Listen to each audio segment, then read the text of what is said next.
وَقُلْ جَاءَ الْحَقُّ وَزَهَقَ الْبَاطِلُ إِنَّ الْبَاطِلَ كَانَ زَهُوقًا۔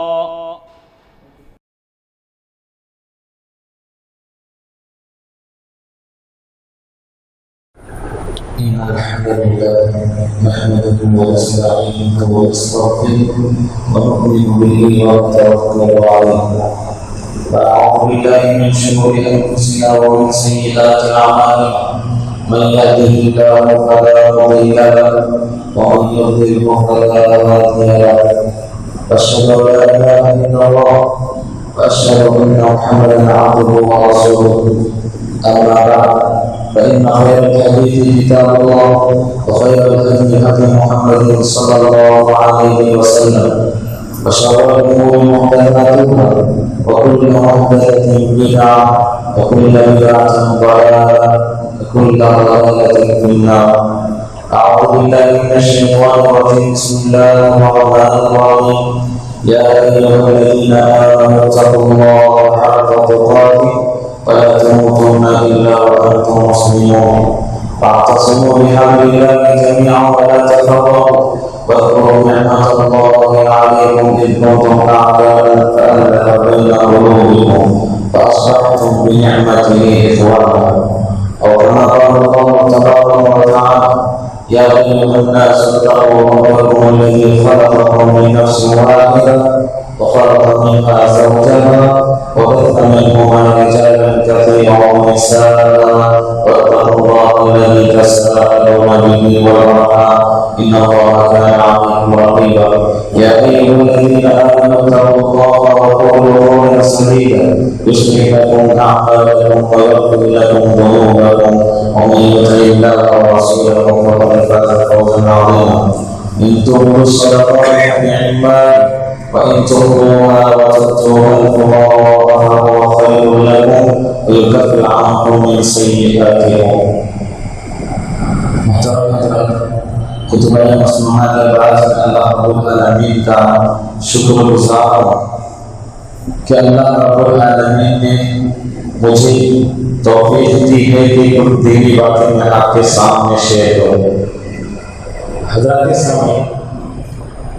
مجھے بھی معلوم ہے اور آپ کو بھی معلوم ہے کہ رمضان آنے والا ہے. آدمیوں کو پتہ بھی ہے اللہ نے اس کے اندر بہت سے آفات رکھے ہیں. اگر انسان ایک نیکی کرتا ہے اللہ اس کا اجر ڈبل دیتا ہے، لیکن انسان نیکی کر لیتا ہے اور اس کی حفاظت کرنا بھول جاتا ہے. نیکی تو کر لیتا ہے لیکن نیکی کی حفاظت کرنا بھول جاتا ہے. میں اسی کے بلبوتے پہ میں آپ کے سامنے یہ ٹاپک لے کے آیا ہوں کہ تنہائی میں نیکی کرنا اور اس کی حفاظت کیسے کرنا ہے. حضرات سامنے اگر اس کو دوسرے الفاظ میں کہا جائے تو اخلاص بولتے ہیں. اخلاص یہ اسلام کے اندر بڑی اہمیت رکھتا ہے. اگر آپ کا عمل اللہ کے دربار میں قبول کروانا چاہتے ہیں اللہ رب العالمین سب سے پہلے آپ کے عمل کے اندر اخلاص کو دیکھتا ہے. جس کا اخلاص جتنا زیادہ ہوتا ہے اللہ اس بندے کو اپنا مقرب بندہ بنا لیتا ہے. یہ اخلاص اپنے اندر پیدا کرنا یہ ہر انسان کی بس کی بات نہیں ہوتی ہے. اس کے لیے مجاہدہ نفس کرنا پڑتا ہے. آپ کے ایگو سے لڑنا پڑتا ہے. آپ اپنے آپ کو تیار کرنا پڑتا ہے. اپنے ایگو کو پیر پہ تلے کچل کے اللہ کے دربار میں آنے کے لیے آپ کو آپ کی ایگو سے لڑنا پڑتا ہے. اسی لیے شداد بن اوس رحمہ اللہ علیہ کے بارے میں آتا ہے، وہ فرماتے ہیں کہ مجھے اپنے نیت کی اصلاح کرنے اور اپنے عمل میں اخلاص پیدا کرنے کے لیے 20 سال لگے. میں 20 سال تک اپنے ایگو سے لڑتا رہا اور تب جا کے میرا نفس اور میرا ایگو میرا فالو کرنے لگا. محترم حضرات آپ دیکھیے کہ انسان عمل کر لیتا ہے لیکن اخلاص نہیں ہوتا ہے. تو ایسے وقت میں وہ عمل ہمارا ناقابل قبول ہے، اللہ وہ عمل کو قبول نہیں کرتا ہے جس کے اندر اخلاص نہیں ہوتا ہے۔ اب آئیے دیکھتے ہیں کہ اخلاص اپنے عمل میں پیدا کرنے کے لیے کیا کیا چیزوں کو اپنانا ہے، کیا ذرائع اپنانا ہے جس کی وجہ سے ہمارے عمل کے اندر اخلاص آ جائے۔ تو بہت سے ذرائع ہیں، بہت سے چیزیں ہیں، لیکن ایک بات سب سے اہم اور سب سے امپورٹنٹ بات یہی ہے کہ اگر آپ اپنے عمل کے اندر اخلاص پیدا کرنا چاہتے ہیں تو سب سے پہلے تنہائی میں بیٹھ کے اللہ کو یاد کرو، خود بخود آپ کا نفس اللہ کی یاد سے رو پڑے گا اور آپ کا جسم اللہ کی یاد میں گر پڑے گا اور آپ کی پیشانی اللہ کی یاد میں گر پڑے گی، تو یہ تنہائی میں عبادت کرو، اپنے عمل میں خود بخود اخلاص پیدا ہو جاتا ہے۔ حضرت ابو ذر غفاری رحمہ اللہ رضی اللہ تعالیٰ عنہ فرماتے ہیں کہ اللہ 3 شخص سے محبت کرتا ہے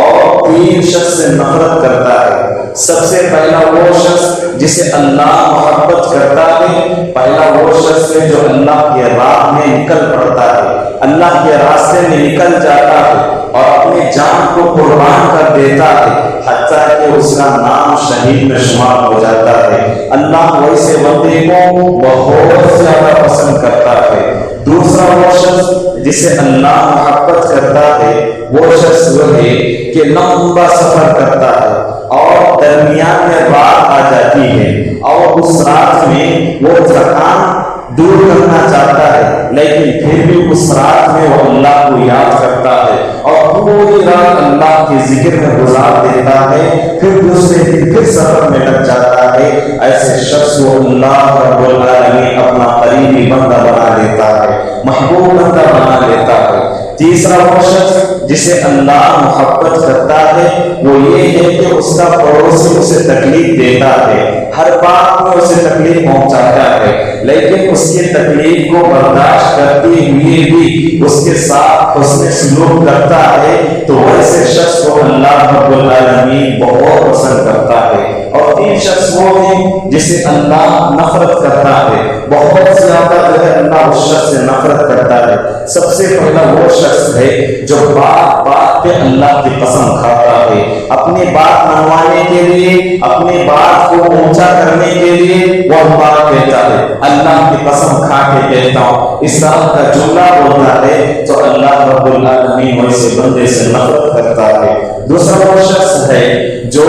فقیر ہے، لوگوں کے سامنے مانگتا بھی ہے، مانگتا بھی جب اللہ اسے دے دیتا ہے تو اس وقت لوگوں کے سامنے تکبر کرنے لگتا ہے، گھمنڈ کرنے لگتا ہے، تو ایسے شخص کو اللہ نفرت کرتا ہے۔ تیسرا وہ شخص بخیل جس کا اللہ نے من چاہی چیزیں اللہ نے اسے عطا کر دی، دنیا کی دولتیں اللہ نے اسے عطا کر دی ہے، لیکن اللہ نے اسے دل نہیں دیا ہے، جیب تو دے دیا لیکن اللہ نے اسے دل نہیں دیا، جس کی وجہ سے وہ اللہ کے راہ میں اپنا مال خرچ کرے، لیکن بخیل ہے، مال چھپائے رکھتا ہے، اللہ کے راستے میں بھی وہ مال نہیں لگاتا ہے، ویسے شخص سے اللہ نفرت کرتا ہے۔ میرے بھائی بتانا مقصد یہ ہے کہ اللہ جب عمل کرتے ہیں تو اللہ رب العالمین یہی چاہتا ہے کہ عمل کو چھپائے رکھ کے کرنا چاہیے، جیسا کہ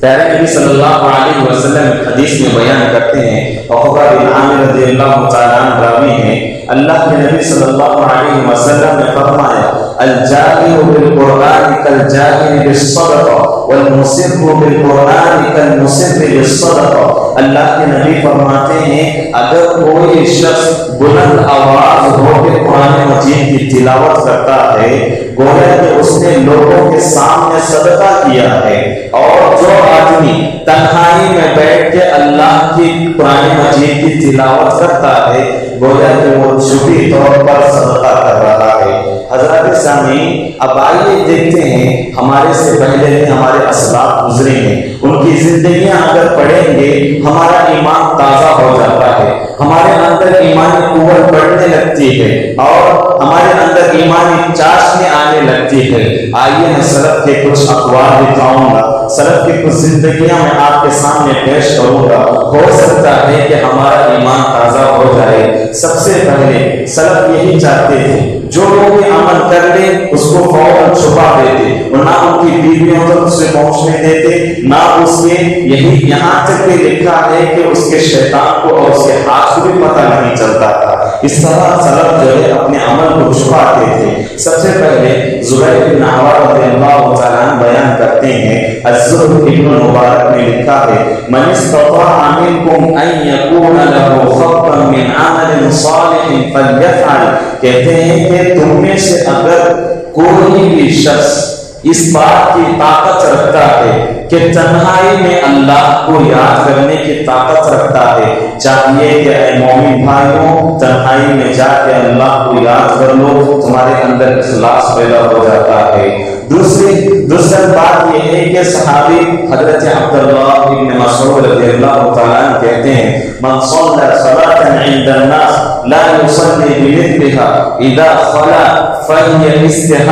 استهانة به ربا۔ حضرت عبداللہ ابن مسعود کہتے ہیں کہ سب سے آدمی وہ ہے من صلی صلاة عند الناس، جو لوگوں کے سامنے جس طرح نماز ادا کرتا ہے، اگر تنہائی میں جا کے وہ اس طرح نماز نہیں ادا کرتا ہے، گویا کہ اللہ کے عبادتوں کی وہ توہین کر رہا ہے۔ یہاں پہ لوگ دیکھ رہے ہیں، شاید اس وجہ سے وہ اس طرح عمل کیا ہوگا، اس کی اصل حقیقت جب وہ تنہائی میں بیٹھ کے اللہ کو یاد کر لیتا ہے تو اس کی اصل حقیقت کھل کے نظر آ جاتی ہے۔ اسی لیے عبداللہ ابن مسعود کہتے ہیں، من صلی صلاة عند الناس لا يصلي بمثلها اذا خلا فهي استهانة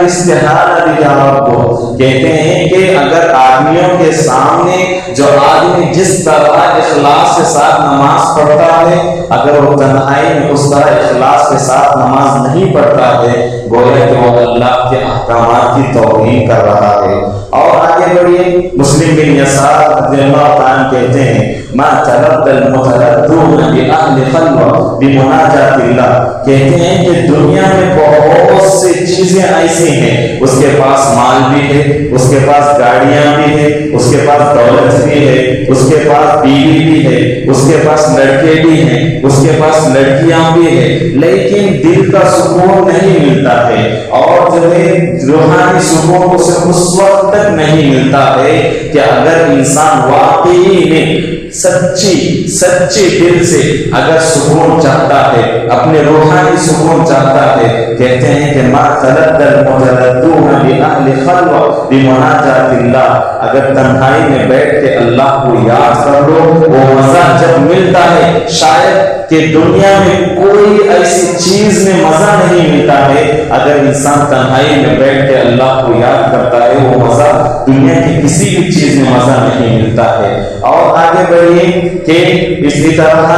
امام خلیلی رحمۃ اللہ علیہ فرماتے ہیں، امام ابو حازم بن سلمہ رضی اللہ تعالیٰ عنہ فرماتے ہیں، اخفی حسنتک کما تخفی سیئہ، اے لوگوں جس طرح تم گناہ کو چھپاتے ہو، جس طرح تم لوگوں کی نظروں سے اپنے گناہ کو چھپاتے ہو، اس طرح تم نیکی کو چھپا لیا کرو، یہ تمہاری نیکی کی حفاظت بن جائے گی۔ اور اسی طرح مسلم امام خلیلی رحمۃ اللہ علیہ فرماتے ہیں، كانوا يستحقون أن يكون للرجل خطيئة من عمل صالح لا تعمل به زوجته ولا غيرها۔ میں نے امام خلیلی کہتے ہیں رحمہ اللہ علیہ کہتے ہیں کہ میں نے ہمارے اساتذہ کو دیکھا ہے، ایسے بہت سے اسلاف گزرے ہیں کہ جن کے بیویوں کے ساتھ زندگی گزارتے ہیں، بیویوں کے ساتھ تکیے پہ سوتے ہیں، اور ایسا عمل کرتے ہیں کہ نہ ان کی بیوی کے کام تک وہ عمل پہنچتا ہے، نہ بچوں کے کام تک وہ عمل پہنچتا ہے، اس طرح جو ہے اپنے عمل کو چھپا لیا کرتے تھے۔ حضرات سامعین، اب اس کا مطلب یہ نہیں لینا کہ آپ نماز جو ہے امام صاحب نے اس طرح کہا کہ نماز چھپ کے پڑھنا چاہیے، عمل چھپ کے کرنا چاہیے، آپ جو ہے گھر میں جا کے نماز پڑھ لیں گے، امام صاحب کا فتویٰ آیا ہے، اس طرح نہیں، اس کے فرض نماز اور واجب احکامات کو آپ مسجد ہی میں ادا کرنا ضروری ہے۔ اس ایک مثال کے ذریعے سمجھ لیجیے، عبداللہ ابن مکتوم رضی اللہ تعالیٰ عنہ اللہ کے نبی صلی اللہ علیہ وسلم کے پاس آتے ہیں۔ وہ صحابی نابینا تھے، اللہ کے نبی صلی اللہ علیہ وسلم کے پاس آ کر کہتے ہیں یا رسول اللہ میں اندھا ہوں، میرے مسجد میں آنے کے لیے بہت تکلیف ہوتی ہے کہ میں کبھی گر جاتا ہوں، کبھی گڑھے میں گر جاتا ہوں، کبھی کانٹے چبھ جاتے ہیں، میرے ساتھ کوئی آدمی نہیں ہوتا ہے، کیا میں اپنے گھر میں نماز پڑھ لوں؟ اللہ کے نبی صلی اللہ علیہ وسلم نے فرمایا اما سمعت الاذان، کیا تو اذان سنتا ہے؟ تو اس وقت جو ہے حضرت عبداللہ ابن مکتوم کہتے ہیں کہ نام یا رسول اللہ، اے اللہ کے نبی میں اذان سنتا ہوں۔ اللہ کے نبی کہتے ہیں پھر تو نماز کی طرف لوٹ کر آؤ۔ پھر ایک دوسری شکایت کرتے ہیں اے اللہ کے نبی مجھے ایسا ہوتا ہے، کبھی پیر میں زخم آ جاتا ہے، چلنے کے لیے دشواری ہوتی ہے، کیا میں گھر میں بیٹھ کر نماز پڑھ لوں؟ اللہ کے نبی پھر سے یہی کہتے ہیں اما سمعت الاذان، کیا تو اذان سنتا ہے؟ کہتے ہیں کہ ہاں نعم یا رسول اللہ، اے اللہ کے رسول میں اذان سنتا ہوں۔ پھر اللہ کے نبی کہتے ہیں کہ تب تو پھر مسجد کی طرف آؤ اور پھر نماز پڑھو۔ بتانا مقصد یہ ہے کہ فرض نماز اور واجب احکامات آپ نماز مسجد ہی میں ادا کرنی چاہیے۔ اور آج کا ماحول بنا ہے، جب گھر بنتا ہے سب سے پہلے آدمی یہ کوشش کرتا ہے کہ ماسٹر بیڈ روم اچھا بنایا جائے، بڑا بنایا جائے۔ لوگ ماسٹر بیڈ روم کے ذریعے گھر کا چھان بین کر لیتے ہیں، لیکن اسلاف کی زندگی کو دیکھیے، سب سے پہلے جب وہ گھر بناتے ہیں ایک کمرہ خاص رکھتے ہیں جو اللہ کے عبادت کے لیے خالص ہوتا ہے۔ دلیل کے ذریعے سمجھ لیجئے، حضرت داؤد علیہ السلام، حضرت مریم علیہ السلام، حضرت زکریا علیہ السلام کے بارے میں اللہ نے ذکر کیا ہے کہ وہ اپنی عبادتوں کو ایک گھر میں اور ایک خاص روم میں صرف اللہ کی عبادتوں کے لیے ایک کمرہ مخصوص کر دیتے تھے، جسے اللہ نے قرآن مجید میں محراب کے لقب سے یاد کیا ہے۔ اور اللہ کے نبی صلی اللہ علیہ وسلم کی زندگی کو دیکھیں، اللہ کے نبی نفل اور سنتیں اپنے گھر میں ادا کرتے تھے۔ اور آگے بڑھے کہ اللہ نے یہ بھی کہا کہ دعا تنہائی میں بیٹھ کر کرنے سے اپنے اندر اخلاص پیدا ہوتا ہے۔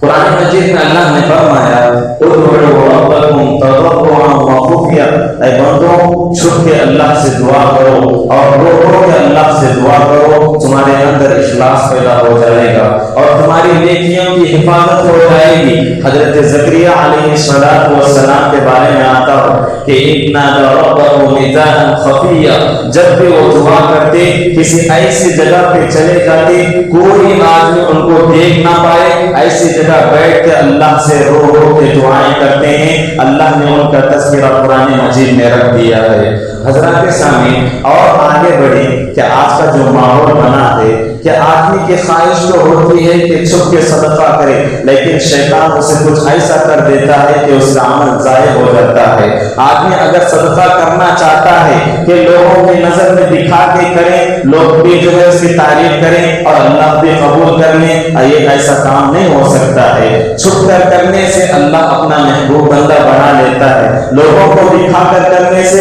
آپ کا صدقہ ضائع ہو جاتا ہے۔ ایک واقعے کے ذریعے سمجھ لیجیے کہ اگر آپ اخلاص کے ساتھ اپنا صدقہ کرتے ہیں تو اس صدقے کے ذریعے اللہ انسانوں کی زندگی کو کس طرح بدلتا ہے۔ ایک واقعے کے ذریعے سمجھ لیجیے، صحیح مسلم کی روایت ہے، اللہ کے نبی صلی اللہ علیہ وسلم اپنے صحابہ کے سامنے ذکر کرتے ہیں، ایک آدمی جو اپنا صدقہ لے کے رات میں نکلتا ہے، لوگ نہ دیکھیں، اپنا صدقہ لے کے رات کو نکلتا ہے اور راستے میں ایک عورت آتی ہے جو زانیہ عورت ہے، زنا کرنے والی عورت تھی، اس کو پتہ نہیں تھا، اس نے اس عورت کے حوالے صدقہ کر دیا۔ دوسرے دن صبح میں لوگوں کے درمیان واویلا مچ گیا کہ کسی ایسے شخص نے اس زانیہ عورت کو صدقہ کر دیا ہے۔ یہ آدمی پریشان ہو گیا کہ میرا صدقہ لوگوں کے سامنے ظاہر ہو گیا ہے۔ پھر دوسرے دن صدقہ لے کے چھپ چھپے رات نکلا اور سامنے سے ایک مرد جو ہے آ رہا تھا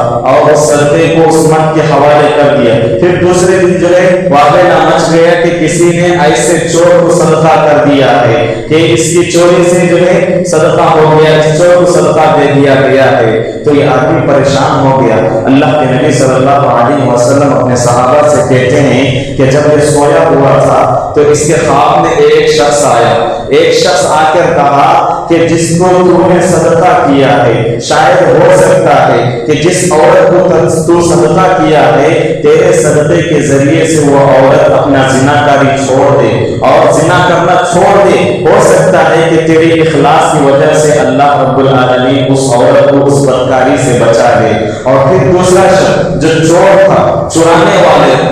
والا تھا، کہتے ہیں کہ تو نے صدقہ اس چور کو دے دیا لیکن تیری اخلاص کی وجہ سے اللہ اس کی زندگی کو بدل سکتا ہے۔ اس طرح جو اس کے خواب میں نظر آیا، یہ اللہ کے نبی صلی اللہ علیہ وسلم اپنے صحابہ کے سامنے ذکر کیے ہیں۔ حضرات اتنا ہی نہیں، اور آگے بڑھیے، سلف اپنی نیکیوں کو کس طرح چھپاتے تھے؟ کہتے تھے کہ چھپ کر نیکی کرنے سے اپنی نیکی کی حفاظت ہوتی ہے۔ اپنی زندگی میں جتنے بھی اسلاف کو پڑھ کر دیکھیں، سب کے سب جو ہے اپنی نیکیاں چھپانے میں لگے رہتے تھے۔ محمد بن واسع رضی اللہ عنہ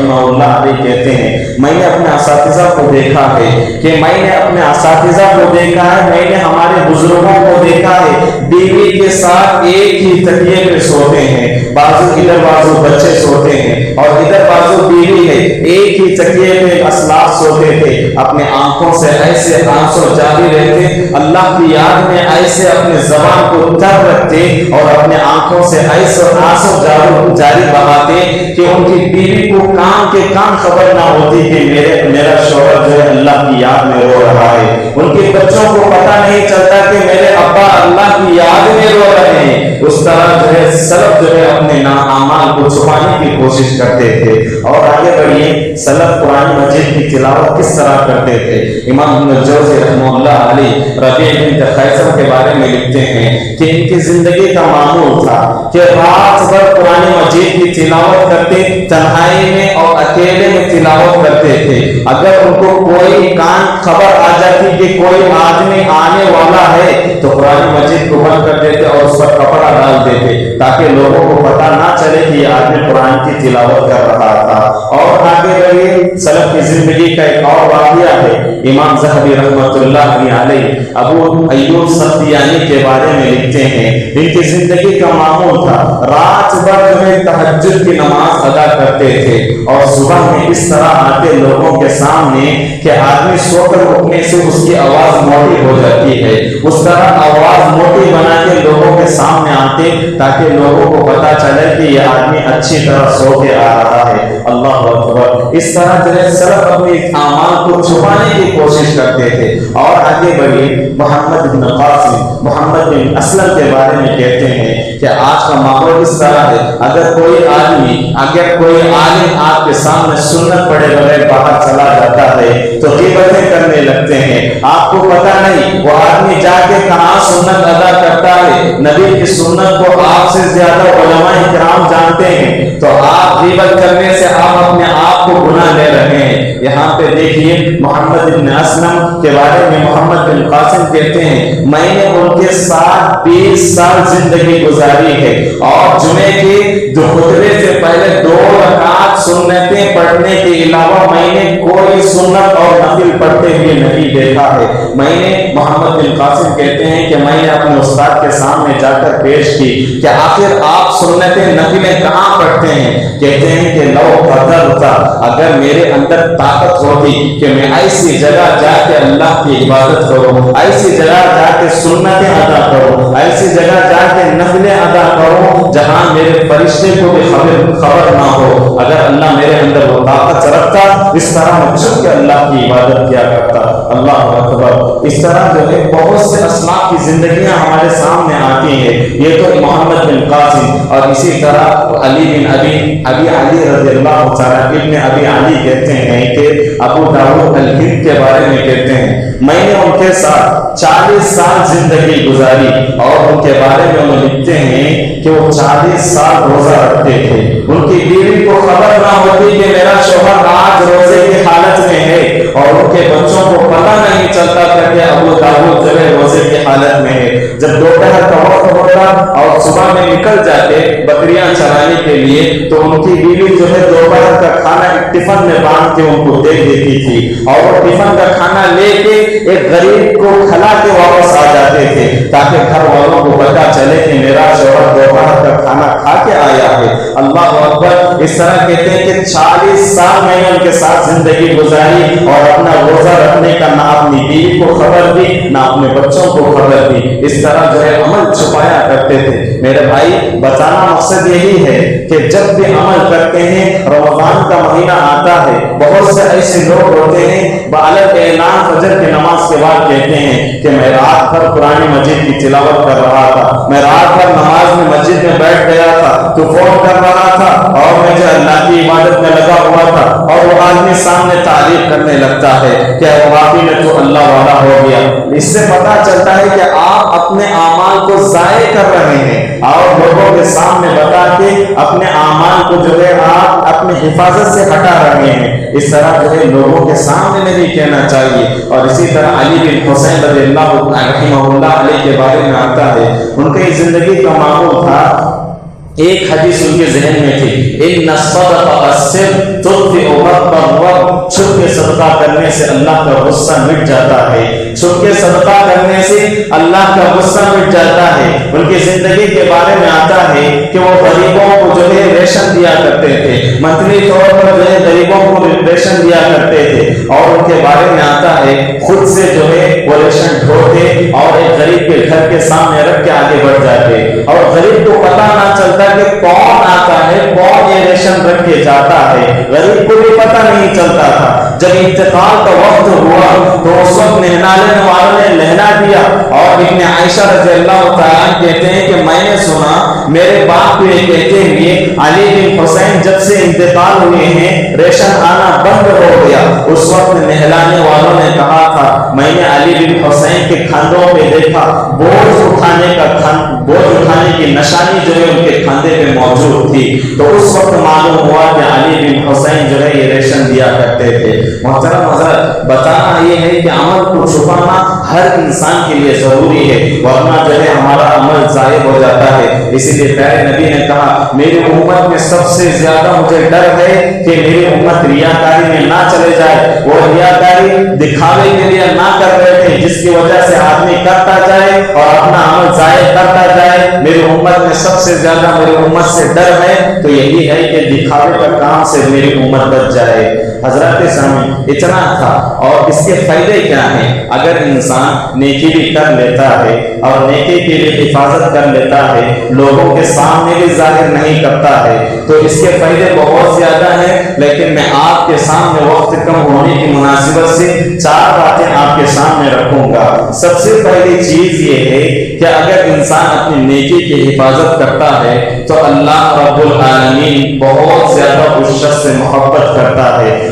جیسا کہ حدیث میں آتا ہے، سہیل بن نعمان رضی اللہ تعالیٰ بیان کرتے ہیں میں نے پیارے نبی صلی اللہ علیہ وسلم کو کہتے ہوئے سنا کیا کہ لوگوں کے سامنے پڑھی جانے والی نماز سے بہتر ہے کہ تنہائی میں نماز ادا کی جائے، یعنی نفل نماز اور سنت۔ اللہ کے نبی صلی اللہ علیہ وسلم کہتے ہیں لوگوں کے سامنے پڑھی جانے والی نماز سے افضل ہے کہ تنہائی میں وہ نماز ادا کر لے اور اپنی نیکی کی حفاظت کر لے۔ کسی نے پوچھا کہ آپ کو معلوم ہے کہ مدینے میں ایک نماز ادا کرنا مسجد نبوی میں 1000 نماز ادا کرنے کے برابر ثواب ملتا ہے۔ کسی ایک شخص نے آ کر عبداللہ بن مسعود رضی اللہ تعالیٰ عنہ کے پاس آ کر سوال کرتا ہے کہ نفل اور سنتیں گھر میں پڑھنا افضل ہے یا مسجد میں پڑھنا افضل ہے؟ کہ حضرت عبداللہ بن مسعود کہتے ہیں کہ الا ترى بیتی، کیا تو میرے گھر کو نہیں دیکھا جو مسجد نبوی سے کتنا قریب ہے؟ اس کے باوجود بھی میں اپنے نفل اور سنتیں گھر میں ادا کرتا ہوں، کیونکہ تنہائی میں کرنے سے اللہ بہت زیادہ پسند کرتا ہے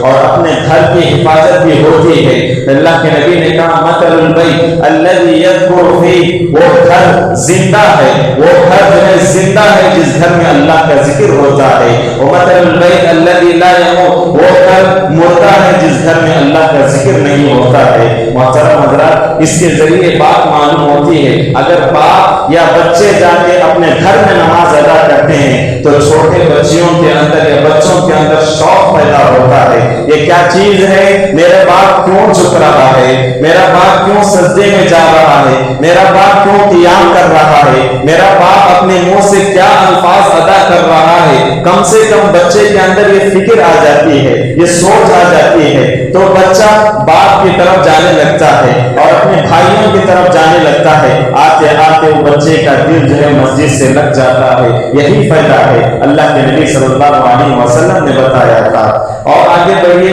دوسرا فائدہ، اگر انسان نیکی کرتا ہے، چھپا لیتا ہے، اللہ اس کے گناہوں کو معاف کر دیتا ہے۔ قرآن مجید میں اللہ نے فرمایا ان تبدوا الصدقات فنعما هي وان تخفوها وتؤتوها الفقراء فهو خير لكم ويكفر عنكم من سيئاتكم۔ اگر بندہ چھپ کے اللہ سے صدقہ کرتا ہے، خالص اللہ کو راضی کرنے کے لیے، لوگوں کو دکھانے کے لیے نہیں، لوگوں کی زبان سے کہلوانے کے لیے نہیں کہ وہ آدمی مالدار ہے، وہ آدمی دل والا ہے، صرف اللہ کو راضی کرنے کے لیے جو آدمی صدقہ کرتا ہے، اللہ اس کے چھوٹے سے چھوٹے گناہوں کو بھی معاف کر دیتا ہے۔ جس طرح ایک بیٹا اپنی ماں کی پیٹ سے گناہوں سے پاک ہو کے جنم لیتا ہے، اس طرح اللہ اس شخص کو جو ہے معاف کر دیتا ہے۔ اور آگے بڑھیے، تیسرا فائدہ یہ ہے، اللہ اس شخص کو اپنے عرش کے سائے تلے جگہ دیتا ہے۔ وہ آدمی جو چھپ کے صدقہ کرتا ہے، چھپ کے عبادتیں کرتا ہے، پیارے نبی صلی اللہ علیہ وسلم نے فرمایا 7 لوگ وہ ہیں جن کو اللہ نے اپنے عرش کے سائے تلے جگہ نصیب کرے گا۔ اللہ کے نبی نے فرمایا 2 آدمی، اس میں سے 2 آدمی وہ ہیں جو چھپ کے اللہ کے لیے عبادتیں کرتے ہیں اور چھپ کے اللہ کی یادوں میں مشغول رہتے ہیں، وہ شخص جسے اللہ عرش کے سائے تلے جگہ دے گا۔ اور دوسرا وہ آدمی چھپ کے صدقہ کرے گا، اس کے دائیں ہاتھ کو ہی پتہ نہیں چلے گا کہ یہ آدمی صدقہ کر رہا ہے، ایسے شخص کو اللہ اپنے عرش کے سائے تلے جگہ دے گا۔ تیسرا فائدہ یہ ہے کہ اللہ رب العالمین 3 صفتیں جس شخص کے اندر آتے ہیں اس بندے کو بہت زیادہ محبوب انعامات سے نواز دیتا ہے اور اپنا قریب بنا لیتا ہے۔ حدیث میں آتا ہے، اللہ کے نبی نے فرمایا ان اللہ یحب العبد الغنی التقی الخفی۔ اللہ کے نبی کہتے ہیں کہ اللہ کا سب سے دنیا میں اگر محبوب بندہ وہ ہوگا جس کے اندر 3 صفتیں آئیں گی۔ پہلی صفت متقی ہوگا، عبادتیں کرے گا، لوگوں کو معلوم ہونے نہیں دے گا، الخفی چھپ کے کرے گا، ہمیشہ اللہ کے صدقہ بھی کرے گا، ذکر بھی کرے گا تو چھپ کے کرے گا۔ ان اللہ یحب التقی الغنی الخفی۔ اور ایسا آدمی الغنی لوگوں کے سامنے نہیں مانگے گا، صرف اللہ کو مانگے گا، اللہ سے مانگے گا اور اپنی زندگی صرف اللہ کو رضامندی کرنے کے لیے جیے گا۔ تو اللہ 3 صفتیں جس شخص کے اندر آ جائے، اللہ اس بندے کو بہت زیادہ پسند کرتا ہے۔ اور آگے بڑھیے، چوتھا فائدہ اور آخری فائدہ یہی ہے، اللہ رب العالمین جو چھپ کے عبادتیں کرتا ہے، صدقہ کرتا ہے، اللہ اس کی دعا کو کبھی جو ہے قبول، کبھی رد نہیں کرتا ہے۔ کہ ایک واقعے کے ذریعے سمجھ لیجئے، محمد بن منکدر کے بارے میں آتا ہے، ان کو کہتے ہیں کہ میری زندگی کا یہ معمول تھا کہ میں مسجد نبوی کا ایک ستون ہو رہا تھا، اس سے لگ کے میں اپنی جو ہے عبادتیں رات بھر کرتا تھا۔ ایک مرتبہ ایسا ہوا، مدینے میں قحط سالی آ گئی، کھانے کے لیے کھانا نہیں تھا، پینے کے لیے پانی نہیں تھا، لوگ تڑپ رہے تھے، صلاۃ الاستسقاء کر رہے تھے، میدان میں جمع ہو کے اللہ سے دعائیں بھی کرنے لگے اور جو ہے اللہ اپنے رحمت کو روکے رکھا ہوا تھا اور اللہ رب العالمین کی رحمت جوش میں نہیں آ رہی تھی۔ اس وقت ایک شخص آیا اور آ کر جو ہے اپنے کپڑے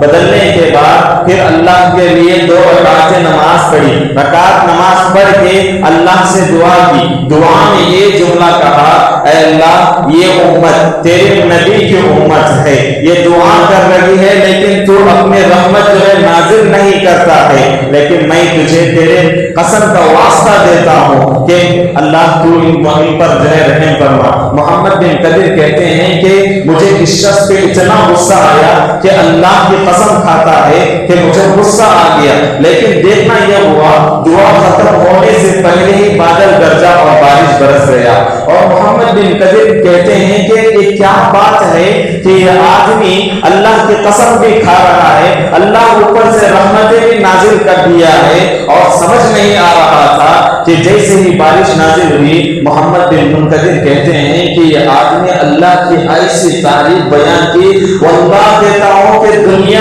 میں نے اللہ کی ایسی تعریف کرتے ہوئے کسی شخص کو نہیں دیکھا اور کسی شخص کو نہیں پرکھا اس طرح اس نے اللہ کی تعریف کی۔ پھر اٹھ کر چلا گیا، میں اس کے پیچھے جانے لگا اور وہ لوگوں کے درمیان ملا اور غائب ہو گیا۔ پھر دوسرے دن انتظار کرتا بیٹھا، وہ شخص آیا، پھر کپڑے بدلا، پھر اللہ کی عبادتیں کی، رات کا وقت ہے، پھر عبادتیں کی، پھر چلا گیا۔ اور محمد بن منقدر کہتے ہیں کہ میں اس کے پیچھے جانے لگا اور یہ شخص وہ شخص تھا جو چپل سینے والا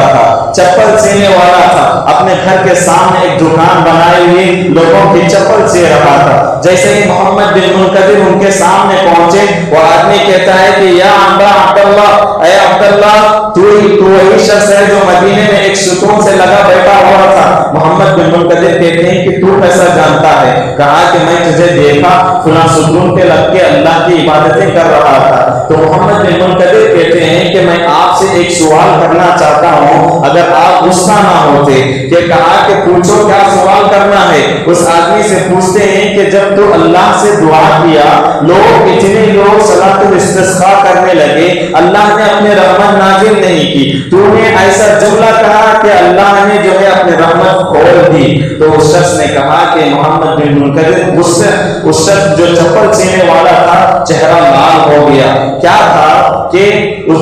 نیکی جو ہے لوگوں کے سامنے ظاہر ہو گئی، اس طرح جو ہے وہ غصے میں آ گیا، ایموشن میں آ گیا، اور اس طرح سے کہتے ہیں کہ محمد بن منقدر کو جھٹکے اور بھیج دیا، یہاں سے چلے جاؤ۔ محمد بن منقدر جو ہے چلے گئے، اور مسجد نبوی میں دوسرے دن دیکھتے ہیں کہ وہ آدمی نہیں آیا۔ پھر محمد بن منقدر اس کے گھر کی طرف جاتے ہیں، کہتے ہیں کہ فما ترکت بالمدینہ دارا اعلمها، کہتے ہیں کہ وہ آدمی اس گاؤں کو چھوڑ کے چلا گیا اور اس کا گھر خالی رہا، اور اس کا گھر اور دکان سب خالی تھا، اور وہ آدمی اس لیے چلا گیا کہ میرا عمل لوگوں کے سامنے ظاہر ہو گیا، اس لیے جو ہے وہاں سے چھوڑ کے وہ چلا گیا۔ اللہ اکبر، ایسا اپنے عملوں کو جو ہے چھپائے رکھنا چاہیے۔ اسی لیے پیارے نبی صلی اللہ علیہ وسلم نے ایک حدیث بیان کی، انما ينصر الله من هذه الامه